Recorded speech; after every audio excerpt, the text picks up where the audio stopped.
ಗುರು ಮಾತೆಯರೇ ಹಾಗೂ ನನ್ನ ಸಹೋದರ ಸಹೋದರಿಯರೇ, ಅಷ್ಟೇ ಅಲ್ಲದೆ ನಮ್ಮ ಊರಿನ ಹಿರಿಯ ನಾಗರಿಕರೇ ಹಾಗೂ ಮಕ್ಕಳ ಸಂಸ್ಕೃತಿ ಚಟುವಟಿಕೆಯನ್ನು ನೋಡಲು ಬಂದ ಪಾಲಕರೇ, ಪೋಷಕರೇ, ಎಲ್ಲರಿಗೂ 77ನೇ ಗಣರಾಜ್ಯೋತ್ಸವದ ಶುಭಾಶಯಗಳು.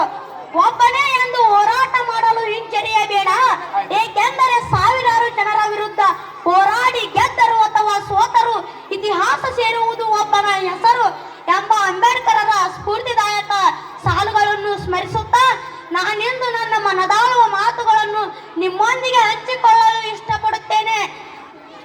ಎಲ್ಲರಿಗೂ ತಿಳಿದಾಗೆ ಇಂದು ಜನವರಿ 26 ಭಾರತವು ತನ್ನ ಸ್ವಂತ ಸಂವಿಧಾನವನ್ನು ಅಳವಡಿಸಿಕೊಂಡ ದಿನ ಇವತ್ತು. ಈ ಸಂವಿಧಾನ ನಮಗೆ ನೀಡಿರುವ ಜವಾಬ್ದಾರಿಯ ಬಗ್ಗೆ ಒಂದು ಪುಟ್ಟ ಕಥೆ ಹೇಳ ಬಯಸುತ್ತೇನೆ. ಒಂದು ಊರಾಗ ಒಬ್ಬ ರಾಜ ಇರ್ತಾನಂತ.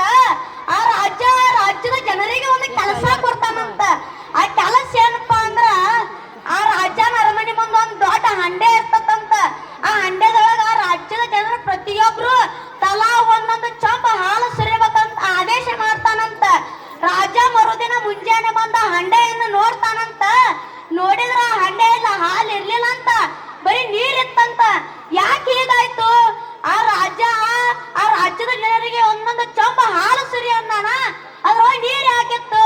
ಯಾಕಂದ್ರ ಪ್ರತಿಯೊಬ್ಬ ಪ್ರಜೆಯು ಊರೆಲ್ಲ ಹಾಲು ಸುರಿಯುವಾಗ ಒಬ್ಬನೇ ಒಂದು ಸೊಂಬ ನೀರು ಸುರಿದ್ರ ಯಾರಿಗೂ ತಿಳಿಯುವುದಿಲ್ಲ ಅಂತ ಯೋಚಿಸಿದ್ರಂತ. ಆದ್ದರಿಂದ ಎಲ್ಲರೂ ಹೀಗೆ ಜವಾಬ್ದಾರಿಯಿಂದ ಪಾರಾಗಿದ್ದರಿಂದ ಆ ಹಂಡೆದ ತುಂಬಾ ಬರೀ ನೀರಿತ್ತಂತ.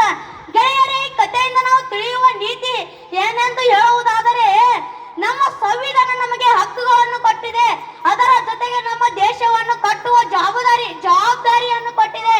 ನನ್ನೊಬ್ಬನಿಂದ ಏನಾಗುತ್ತದೆ ಎಂದು ಯೋಚಿಸದೆ ನಾವು ಶಿಸ್ತಿನಿಂದ ಇರುವುದು, ನಮ್ಮ ಪರಿಸರವನ್ನು ನಾವು ಸ್ವಚ್ಛವಾಗಿರುವುದು, ನಮ್ಮ ಸಂವಿಧಾನವನ್ನು ಗೌರವಿಸುವುದು. ಹೌದು, ನಮ್ಮ ಸಂವಿಧಾನವನ್ನು ನಾವು ಗೌರವಿಸಲೇಬೇಕು. ಏಕೆಂದರೆ ಅಂಬೇಡ್ಕರ್ ಅವರು ಸಂವಿಧಾನವನ್ನು ಬರೆದಿರ್ಲಿಕ್ಕತ್ತ ಅಂದ್ರ ನಾವೆಲ್ಲರೂ ಸೇರಿ ಶಾಲೆ ಕಲಿಯಕ್ ಹಾಕಿದ್ದಿಲ್ಲ. ಭಾರತೀಯರಲ್ಲಿ ಒಗ್ಗಟ್ಟನ್ನು ಹುಡ್ತಿರ್ಲಿಲ್ಲ, ಧೈರ್ಯನು ಹುಡ್ತಿರ್ಲಿಲ್ಲ.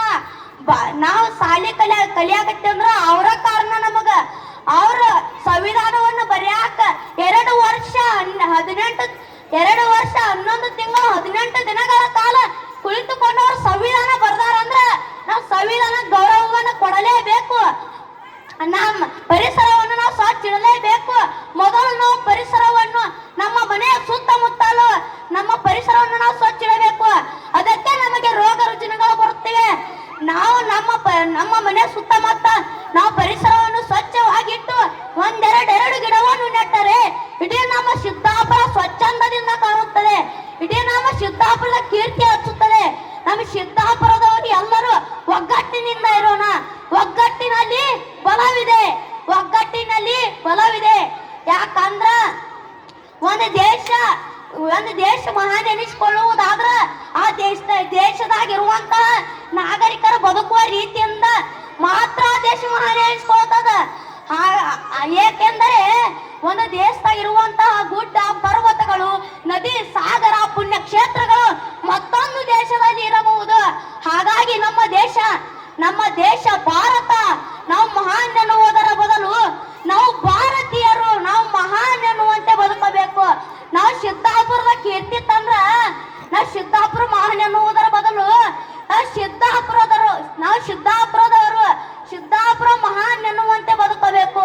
ಆದ್ದರಿಂದ ಕಾನೂನು ಬರದ ಶಿಲ್ಪಿಯ ಸ್ಮರಿಸಿ ಬಾಳುವ ನೀತಿಯ ಬೇಲಿಯಲ್ಲಿ, ಕಾನೂನು ಬರದ ಶಿಲ್ಪಿಯ ಸ್ಮರಿಸಿ ಬಾಳುವ ನೀತಿಯ ಬೇಲಿಯಲ್ಲಿ ಎಡವಿ ಕೊಲ್ಲುವ ಮನಸ್ಸನ್ನು ತಾಳದೆ ಮೀಯುವ ಸ್ನೇಹದ ಕಡಲಿನಲ್ಲಿ, ಎಡವಿ ಕೊಲ್ಲುವ ಮನಸ್ಸನ್ನು ತಾಳದೆ ಮೀಯುವ ಸ್ನೇಹದ ಕಡಲಿನಲ್ಲಿ, ಭಾರತಾಂಬೆಯ ಮಡಿಲಿನಲ್ಲಿ ಇಂದು ಗಣರಾಜ್ಯ ದಿನ, ದೇಶ ಪ್ರೇಮ ಇಮ್ಮಡಿಗೊಳಿಸುವ ದಿನ. ಇಂದು ಗಣರಾಜ್ಯ ದಿನ, ದೇಶ ಪ್ರೇಮ ಇಮ್ಮಡಿಗೊಳಿಸುವ ದಿನ, ಭವಿಷ್ಯದ ಚಿಂತನೆ ಮಾಡುವ ದಿನ, ಸಮೃದ್ಧಿ ಸರ್ವರಿಗೂ ತಿಳಿಸುವ ದಿನ, ನಾಡಿನ ಚರಿತ್ರೆಯ ನೆನೆಯುವ ದಿನ, ಭವ್ಯ ಭಾರತಕ್ಕಾಗಿ ಪುನಃ ತೊಡುವ ದಿನ ಎಂದು ಹೇಳುತ್ತಾ ನನಗೆ ಅನಿಸಿಕೆಗಳನ್ನು ಹೇಳಲು ಅವಕಾಶ ಮಾಡಿಕೊಟ್ಟಂತಹ ಎಲ್ಲರಿಗೂ ಧನ್ಯವಾದಗಳನ್ನು ಅರ್ಪಿಸುತ್ತಾ ನನ್ನೆರಡು ಮಾತುಗಳಿಗೆ ಪೂರ್ಣ ವಿರಾಮವನ್ನು ಇಡುತ್ತಿದ್ದೇನೆ. ಜೈ ಹಿಂದ್, ಜೈ ಭಾರತ ಮಾತೆ.